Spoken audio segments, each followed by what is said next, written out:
Topic है Coulomb's law in vector form.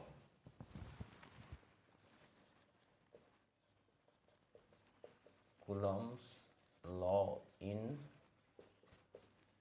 Vector form.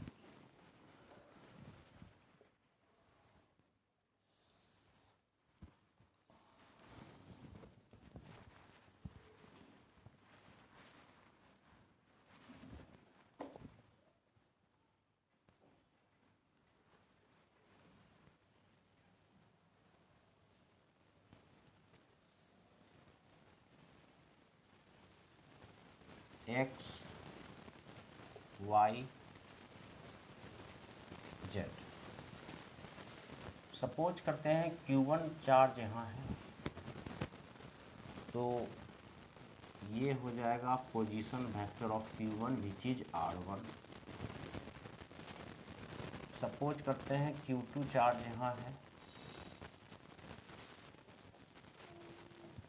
तो ये हो जाएगा R2 position vector of charge Q2। इनके बीच का डिस्टेंस ये हो जाएगा R।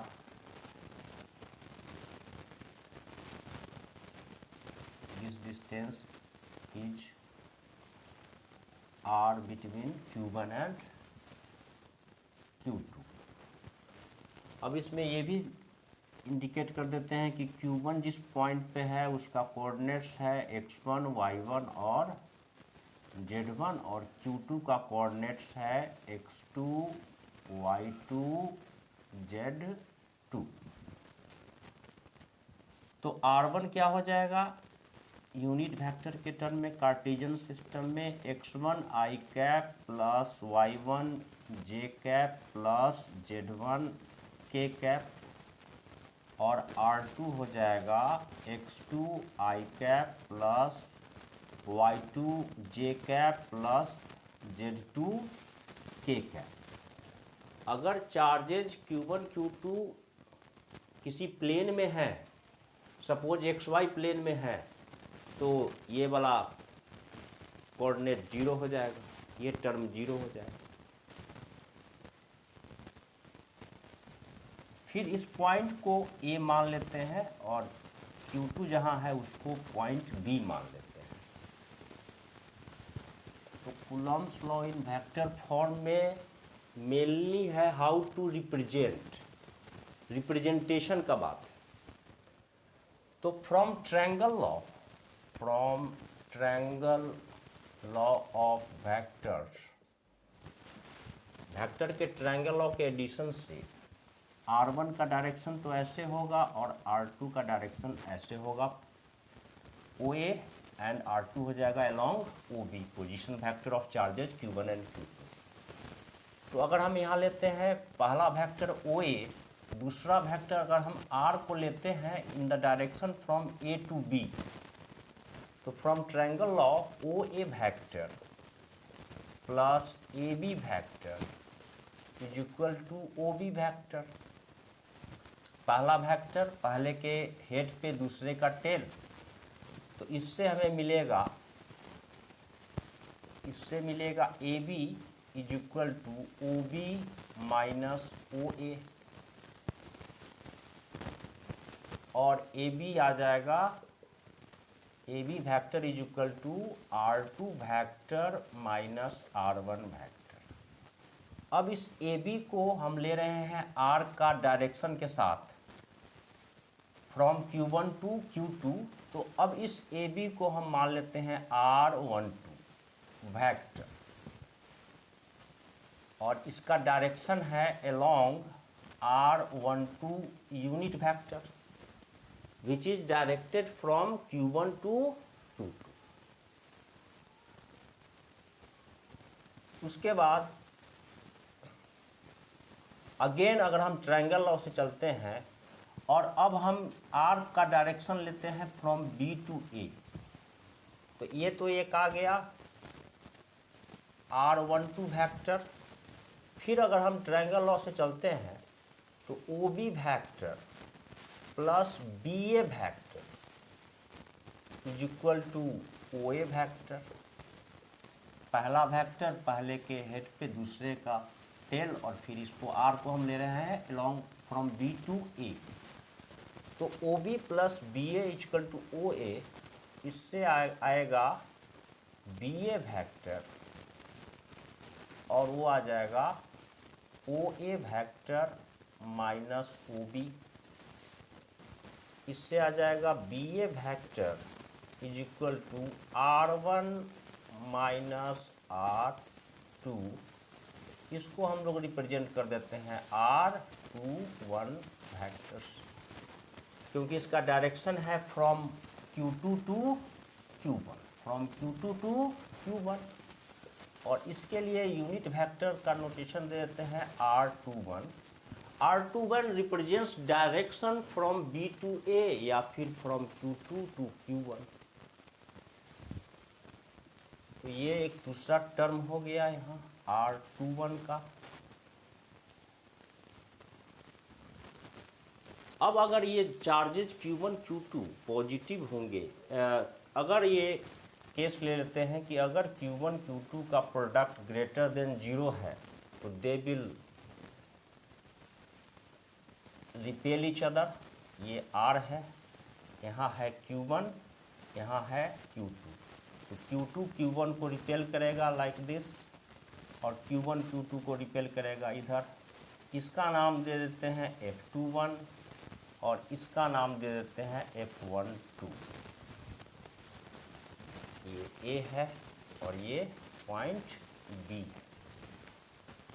तो यहाँ पर रिप्रेजेंटेशन में हमने लिया है कि F12 is the force exerted on Q1 due to Q2।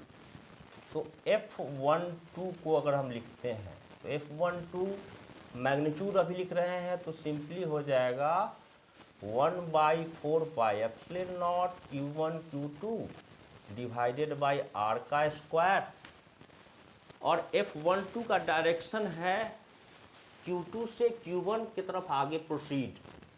तो यूनिट वेक्टर जो हमने लिया है जिसका डायरेक्शन है Q2 से Q1 के तरफ, वो BA के सेंस को रिप्रेजेंट कर रहा है, तो उसके लिए है R21 कैप। तो ये जो फोर्स है ये है अलोंग BA प्रोड्यूस्ड, और BA प्रोड्यूस्ड मतलब उसका डायरेक्शन है Q2 से Q1 के तरफ। तो इसके बदले में अगर हम यहाँ पर डायरेक्शन यूनिट वेक्टर यूज कर लेते हैं R21 कैप, R21 कैप, तब तो ये तो मैग्नीट्यूड था और अब उसके साथ आ गया यूनिट वेक्टर, तो ये बन गया कंप्लीट वेक्टर F12। और फिर F12 को अब क्या लिख सकते हैं, 1 divided by 4 pi epsilon naught Q1 Q2 divided by R का स्क्वायर R21 कैप। कोई भी यूनिट वेक्टर होता है वेक्टर डिवाइडेड बाई मैग्नीट्यूड। तो R21 vector is vector R21 divided by magnitude of R21। तो ये हो जाएगा वेक्टर R21 डिवाइडेड बाई, हम R21 कैप के बदले में यूज कर रहे हैं vector R21 divided by R21। अब यहाँ समझना है R12 वेक्टर R21 वेक्टर है, R12 क्या है, R2 minus R1, R21 is R1 minus R2। अब यहाँ पे नोटेशन में अगर हम R21 और R12 को पहले समझ लेते हैं, ये है क्या। यहाँ पे R1 है x1 plus y1 J x1 i cap plus y1 j cap plus z1 k cap, R2 इतना है। अगर हम R1 माइनस, अगर पहले हम R2 माइनस R1 वेक्टर करते हैं तो ये हो जाएगा x2 minus x1 i cap plus y2 minus y1 j cap plus z2 minus z1 k cap. और अगर हम R1 माइनस R2 करते हैं तो ये हो जाएगा x1 minus x2 i cap plus y1 minus y2 j cap plus z1 minus z2 के कैप। और जब हम मैग्नीट्यूड निकालेंगे R2 माइनस R1 का तो वो हो जाएगा root under x2 minus x1 का square plus y2 minus y1 का square plus z2 minus z1 का होल स्क्वायर। अब यहाँ पे अगर हम R1 माइनस R2 का भी मैग्नीट्यूड निकालते हैं तो x1 माइनस x2 का whole square plus y1 minus y2 का whole square plus z1 minus z2 का होल स्क्वायर का अंडर रूट आएगा, तो दोनों का वैल्यू सेम होगा और ये भी हो जाएगा mod of R1 minus R2 और mod of R1 minus R2 R12। तो R को हम A से B की तरफ मेजर करें या B से A की तरफ मेजर करें, तो फाइनली यही है फॉर्मूला किसका, R का। तो R को हम अगर सिंपली R है तो R को हम R12 भी लिख सकते हैं मैग्नीट्यूड में और R21 भी लिख सकते हैं और यही इसका फॉर्मूला हो गया। R12 लिखिए या R21 लिखें या सिंपली हम R लिखते हैं, सबका वैल्यू इसी से मिलेगा। तो यहाँ पर रिप्रेजेंटेशन में जब हमने R21 लिया है तो R को हम R21 भी लिख सकते हैं। तो फाइनली फार्मूला क्या हो गया, फाइनली फार्मूला हो गया इसका पावर कितना, Q। R21 क्या है, R21 है R1 माइनस R2। तो F12 का फाइनल फार्मूला आ गया 1/4 pi epsilon naught Q1 Q2 divided by R21 to the power Q और R21 का मतलब है R1 माइनस R2। ये वेक्टर है और ये किसके इक्वल है, ये इस वाले वैल्यू के इक्वल है।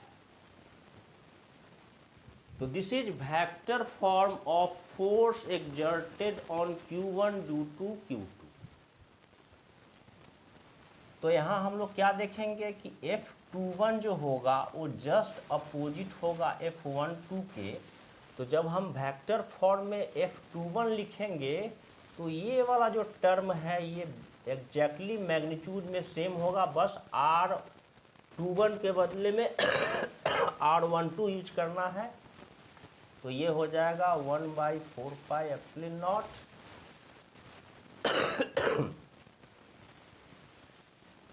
Q1 Q2 divided by R12 to the power cube और यहाँ हो जाएगा R2 माइनस R1। तो एक वेक्टर को निकाल करके उसका माइनस करना है। F21 इज अपोजिट, चाहे चार्जेज अट्रैक्ट कर रहे होंगे या रिपेल कर रहे होंगे, F12 will be opposite of F21 will be opposite of F12। तो बस यही है मेन जो ये फॉर्म है, इसमें चेंज नहीं होगा। हम इसको R भी लिख सकते हैं। बस अगर एक F12 में आपने लिया है R1 माइनस R2 तो F21 में आपको करना है R2 minus R1 which is opposite of R1 minus R2। तो इसमें सिंपली एक फोर्स निकाल लो और उसमें माइनस लगा दो तो दूसरा फोर्स वेक्टर फॉर्म में मिल जाएगा। अब अगर यही रहता, ये है इसका फाइनल फॉर्म, और इसी फॉर्म में अगर ये रहता Q1 Q2 का जो प्रोडक्ट है वो लेस देन 0 है तो F12 ऐसे हो जाता और F12 फिर ऐसे अट्रैक्टिव हो जाता इस तरफ और F21 इस तरफ हो जाता एट्रैक्शन में ऐसे। तो यहाँ पे कुछ नहीं करना है, यहाँ पे बस R1 के बदले में R2 रिवर्स कर देना है इसको। R12 ये हो गया, ये हो गया R1, ये हो गया R2 और ये हो गया R21। R12 R21 के बदले में आप सिंपली R भी लिख सकते हैं और वैल्यू डालने पे तो सेम आएगा। बस ये ध्यान देना है कि ये जो टर्म होगा ये वेक्टर टर्म में ही होगा, ये वेक्टर होगा। तो अगर एक में हम R2 माइनस R1 कर रहे हैं तो दूसरे में हमें R1 माइनस R2 करना होगा।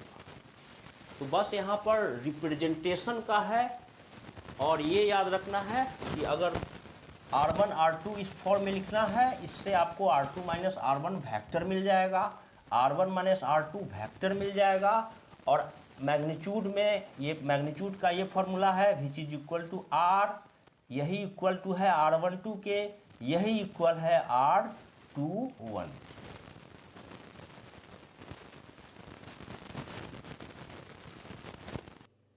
तो अब है कि इस कंसेप्ट को न्यूमेरिकल में कैसे यूज करेंगे। तो इसके लिए फिर से थोड़ा सा इसको और समझ लेते हैं कि जैसे ये है x है, ये y है और यहाँ पे था मान लेते हैं Q1 और यहाँ है Q2, ये है R1, ये है R2, R1 है, ये R2 है।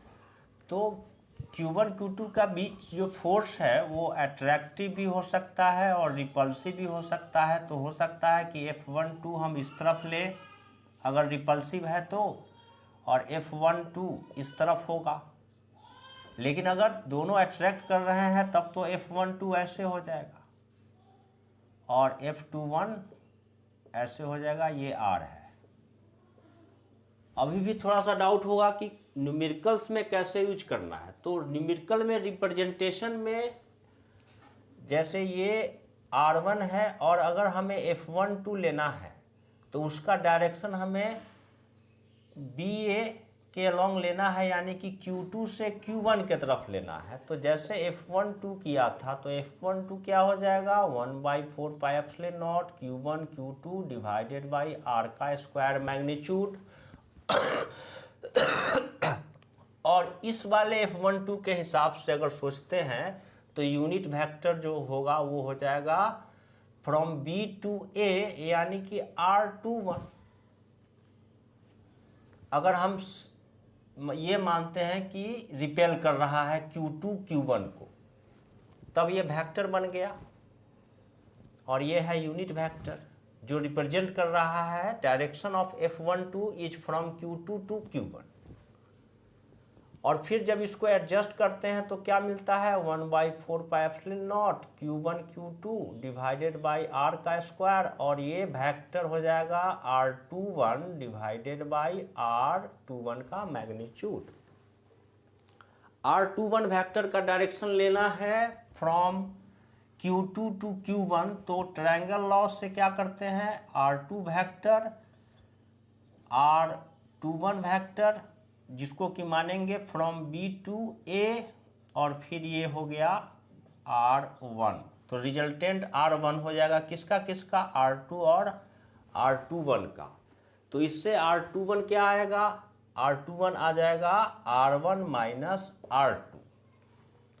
तो ये हो गया 1/4 pi epsilon naught Q1 Q2 divided by, और इसको हम R21 भी लिख सकते हैं। तो ये हो जाएगा R21 का स्क्वायर और ये हो जाएगा R1 माइनस R2 वेक्टर। तो सेम सिचुएशन में F12 अगर रिपल्सिव था तो इस तरफ था, F12 अगर अट्रैक्टिव होगा तो इस तरफ होता, तो इस तरफ में उल्टा हो जाएगा R2 माइनस R1 और ये हो जाएगा R12। सिमिलरली फॉर F21, तो F21 में कुछ नहीं करना है, F21 is simply negative of F12। तो बहुत ज़्यादा मैटर वेक्टर रिप्रेजेंटेशन नहीं करता है। जब न्यूमेरिकल करेंगे तो हम कोई एक फोर्स निकाल लेंगे और दूसरे के लिए उसका माइनस कर देंगे। जैसे अभी एक क्वेश्चन करते हैं।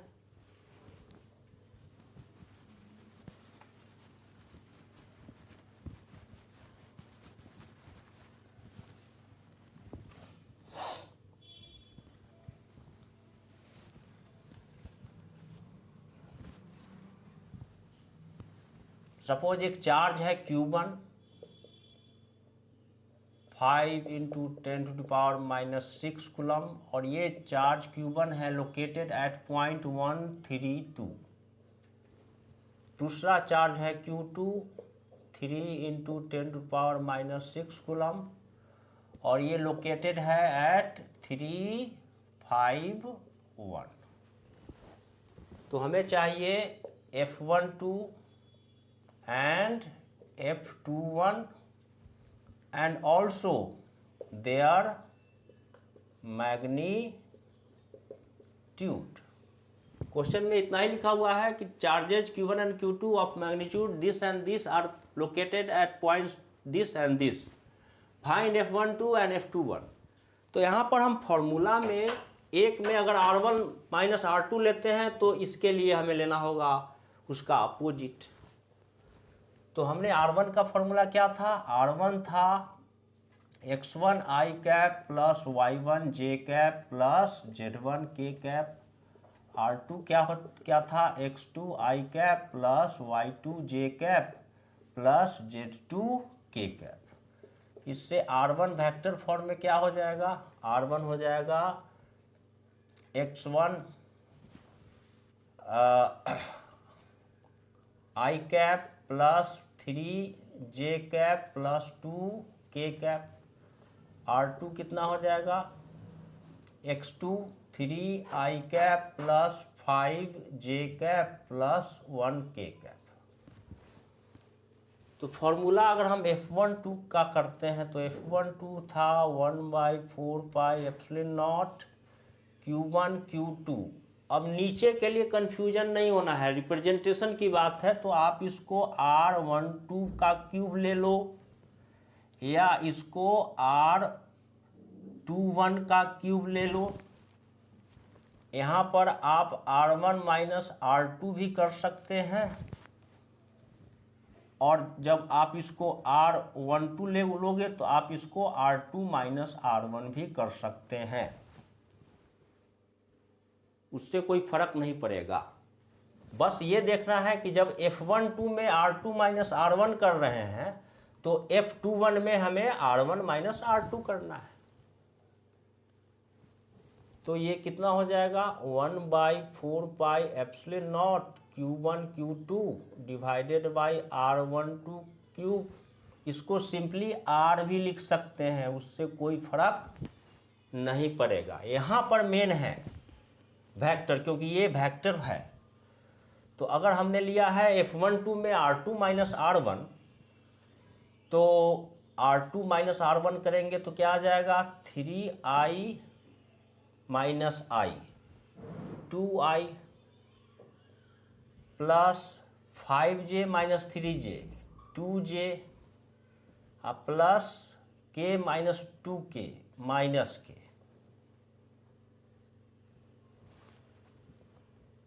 माइनस के। ये वेक्टर है, तो हम F12 में ले रहे हैं ये वेक्टर। और R का फॉर्मूला क्या बताया था? R was R12 which is R21, वो था root under x2 minus x1 का square plus y2 minus y1 का whole square plus Z2 minus Z1 का होल स्क्वायर। तो इससे R कितना आ जाएगा? x2 माइनस x1 का होल स्क्वायर, ये है x2, ये है x1, ये है x2, ये है y2 और ये है Z2, ये है x1, ये है y1 और ये है Z1। तो x2 माइनस x1 का मतलब है 3 माइनस 1 का स्क्वायर प्लस 5 माइनस 3 का स्क्वायर प्लस 1 माइनस 2 का स्क्वायर तो ये आ जाएगा 2 का स्क्वायर प्लस 2 का स्क्वायर प्लस -1 का स्क्वायर, 4 + 4 + 1 √9 इज इक्वल टू क्या आ जाएगा 3। तो F12 आ गया। अब वैल्यू डाल देते हैं 9 × 10⁻9 × 5 × 10⁻6 × 3 × 10⁻6 और इसका वैल्यू आया है R का वैल्यू आया है 3। ये वेक्टर जैसे है वैसे रहेगा 2i + 2j - k divided by R³ यानी कि 3/3। तो एक स्क्वायर हो गया 3 स्क्वायर 9, 5 9 -6 -5 -5 × 10⁻³ × 2i + 2j - k। ये हो गया F12। तो अगर हम F21 निकालेंगे तो यहाँ पर माइनस लगा देंगे, which is equal to -F21 vector. तो F21 वेक्टर कितना हो जाएगा, F21 vector is equal to हो जाएगा 5 × 10⁻³ -2i - 2j + k Newton. Magnitude में याद रखना है यहाँ पे R³ होता है, ये मैग्नीट्यूड नहीं होता। मैग्नीट्यूड में तो R निकल गया। मैग्नीट्यूड F12 का इक्वल होगा F21 का और वो होगा 1/4πε0 Q1 Q2 divided by R का स्क्वायर। तो ये आ जाएगा 9 × 10⁻9 × 5 × 10⁻³ × 3 -6 × 3 × 10⁻6 सॉरी यहाँ पर हाँ डिवाइडेड बाई R का स्क्वायर यानी कि 3 का स्क्वायर। ये 9 हो गया, ये आ गया 15 कितना आ गया 15 × 10⁻6 - 3 विच इज 1.5 × 10⁻² न्यूटन। ये हो गया मैग्नीट्यूड, ये दोनों हो गया वेक्टर फॉर्म न्यूटन। तो बस यही है, यहाँ पर तो कुछ था नहीं कि रिपेल कर रहे हैं ट्रैक कर रहे हैं। सिंपली आप अगर F12 में R2 - R1 कर रहे हैं तो उसका अपोजिट ले लीजिए F21 में।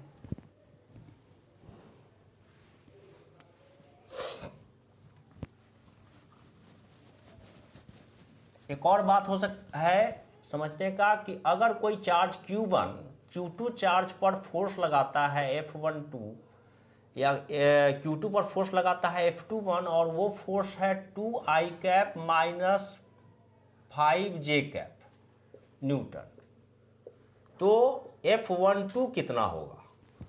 अगर Q1 Q2 पे लगाता है F21 इक्वल टू इतना, तो Q2 कितना Q1 पे कितना लगाएगा, तो मैग्नीट्यूड तो सेम होगा, लेकिन यहाँ पर क्या होगा, तो यहाँ पे माइनस हो जाएगा जस्ट ऑफ F21 और आएगा -2i + 5j कैप न्यूटन।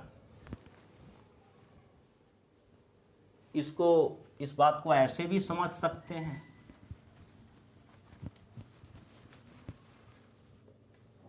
जैसे ये दो चार्जेज हैं यहाँ Q1 Q2, दोनों एक दूसरे को सपोज कर रहे हैं, अट्रैक्ट कर रहे हैं। तो अगर ये हो गया F12 तो ये हो जाएगा F21।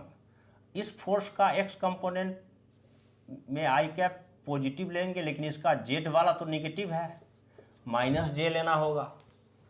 इस फोर्स का j पॉजिटिव वाला है, +j लेना है, लेकिन इसका x क्या लेना है, -x में -i कैप आएगा यानी कि निगेटिव आ जाएगा, तो बस अपोजिट हो जाता है। तो अब मिलते हैं नेक्स्ट वीडियो में, जिसमें कि कूलम्ब्स लॉ पे प्रीवियस ईयर्स क्वेश्चंस डिस्कस करेंगे।